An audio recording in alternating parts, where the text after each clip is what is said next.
आप देख रहे हैं द न्यूज बिहार और मैं हूं आपके साथ विशाल चौहान। बता दूं आपको कि इस वक्त मैं राजधानी पटना के संपतचक प्रखंड के सोना गोपालपुर गांव के हंडेर मुसहरी में हूं, जहां आपको बता दें कि नशा मुक्ति दिवस के बाद जिस तरह से बिहार के जितने तमाम कर्मचारी एवं आला अधिकारियों ने यह शपथ लिया था कि आज के बाद ना हम शराब पिएंगे और ना किसी को शराब पीने के लिए प्रेरित करेंगे, ठीक उसके अगले दिन के बाद सबसे पहले बिहार में सबसे पहले यही वो गाँव है हंडेर मुसहरी है, जहाँ इनके गाँव वालों ने जो शराब बनाते थे वो तमाम यहाँ के मुसहरी के लोगों ने गौरीचक थाना प्रभारी लालमणि दुबे के समक्ष प्रतिज्ञा ली थी, शपथ ली थी और साथ ही साथ शपथ पत्र दाखिल किया था कि आज के बाद से ना हम लोग यहाँ शराब बनाएंगे, ना बेचेंगे, ना पिएंगे और ना किसी को पीने के लिए प्रेरित करेंगे। ये बहुत बड़ी बात है। और आपको बताते चले इसके बाद सतत जीविकोपार्जन योजना के तहत बिहार सरकार की तरफ से ये योजना आई है कि शराबबंदी के बाद जितने भी लोग हैं जो शराब बंद कर दिए उसके बाद यहाँ पे ये जो एजेंडा है वो रोजगार का एजेंडा है। लेकिन आपको बताते चले कि खैरा मुसहरी गौरीचक थाना क्षेत्र के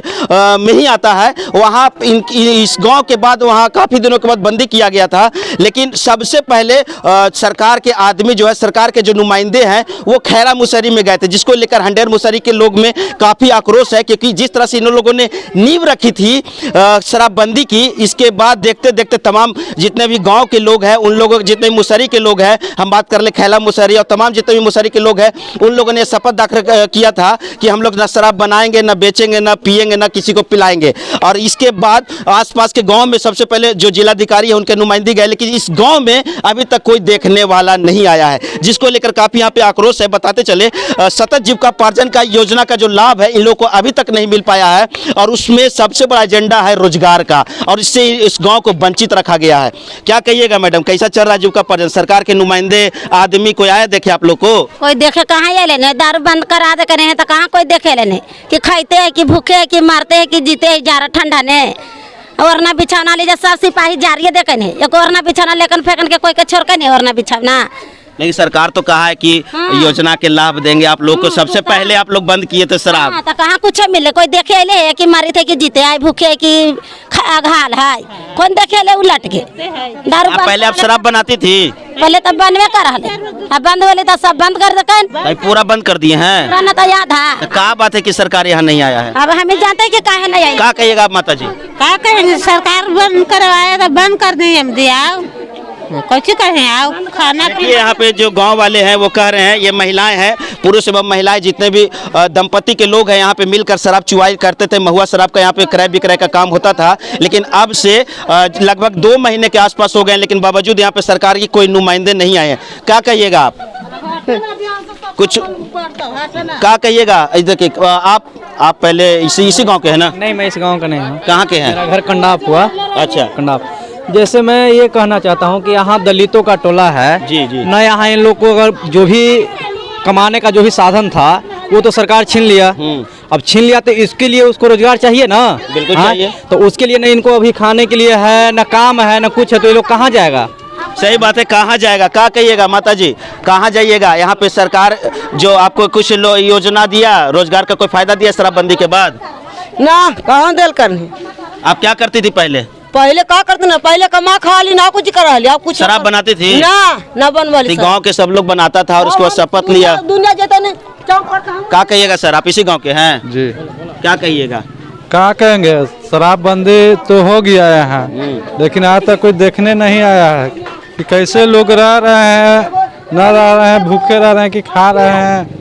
तो कोई ऐसे रह रहे हैं, भूखे रह रहे हैं कि प्यासे रह रहे हैं, इसके बाद भी कोई देखने वाला नहीं। आपको बताते चले, फिर से मैं आपको याद दिला दूं, यही वो गांव है बिहार का सबसे पहले वो गांव है कि नशा मुक्ति दिवस के ठीक अगले दिन जितने भी सरकारी कर्मचारी एवं आला अधिकारी हैं उन लोगों ने शपथ लिया था कि आज के बाद ना हम शराब पिएंगे और ना किसी को पीने के लिए प्रेरित करेंगे। लेकिन यह पहला वो गाँव है जिसने शपथ लिया था सामाजिक कार्यकर्ताओं के सामने। हमारे साथ सामाजिक कार्यकर्ता है जिन्होंने बंद करवाने की सबसे पहले यहाँ पहल की थी। ये है यहाँ के प्रमोद सिंह जी, आपने काफ़ी अच्छी पहल की थी और आपके बाद देखा देखी तमाम मुसहरी और गांव के लोग हैं जिन्होंने ये काम किया था। लेकिन अब ये लोग कह रहे हैं कि यहाँ पे रोजगार से अभी उनको लाभ नहीं मिल पाया, विकास जो आप सतत जीविकोपार्जन योजना यहाँ तक नहीं पहुँच पाया। क्या कहिएगा?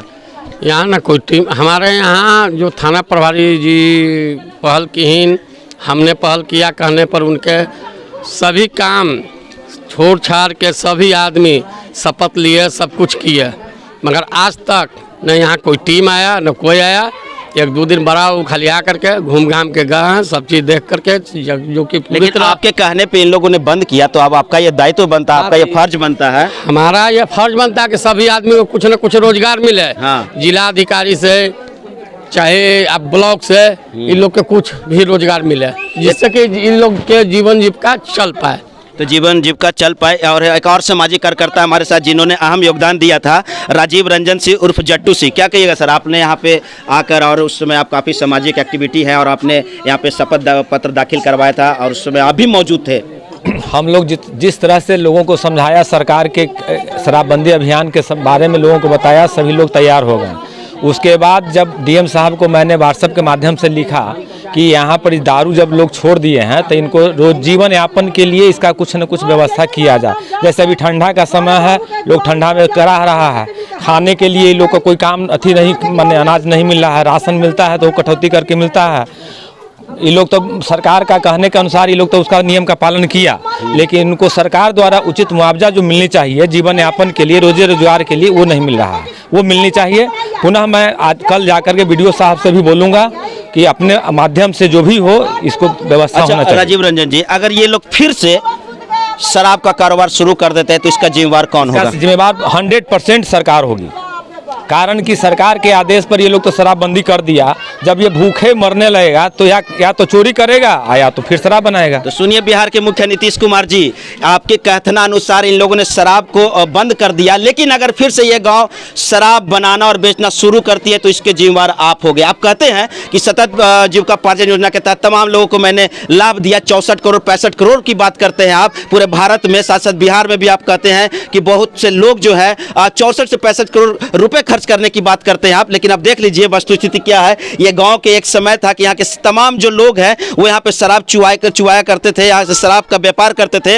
लेकिन आपके बाद आपके सपोर्ट मिला, आपने जिस तरह से आला अधिकारियों की शपथ दिलवाया, उसके बाद इस गांव ने सर्वप्रथम यहाँ पे शपथ ये पत्र दाखिल किया। उसके अब जो आई विटनेस है, जो प्रत्यक्षदर्शी है, वो गौरीचक थाना प्रभारी एवं ये लोग समाज सेवी है। और आज उसके बाद अगर फिर से ये शराब का व्यापार चालू करते हैं तो कहीं ना कहीं जिम्मेवार आप भी होंगे। हाँ, अगर सरकार इन लोग के कोई रोजगार नहीं देती है और नहीं अथी करता है तो उसका जिम्मेदार तो हम भी हैं। ये लोग बेचारे मजबूरी में तो करना ही करना है, इन लोग के कुछ ना कुछ तो करेगी ना। कितना आदमी है जो कि ठूठ है, कितना कि जिसका बाल बच्चा नहीं, अति पति नहीं है, कितना के है कि बाप मतारी दोनों मर गया है, बच्चा लोग है, उन लोग के तो रोजगार चाहिए। तो लाख दावे कर रहे करोड़ों रुपए खर्च होने की, लेकिन इस गांव में 1 रुपया खर्च नहीं किया है बिहार सरकार के तरफ से। और अगर ये गांव फिर से शराब का कारोबार चालू करती है तो बिहार के मुख्य नीतीश कुमार, सुन लीजिए, इसके जिम्मेवार आप होंगे और सिर्फ आप होंगे। अगर फिर से ये शराब का व्यापार चालू करते हैं तो कहीं ना कहीं इसमें आपकी कमी है। तमाम छोटी बड़ी खबरों के लिए देखते हैं हमारे चैनल को। तब तक मुझे दीजिए इजाजत। कैमरा पर्सन समीम के साथ मैं विशाल चौहान, पटना।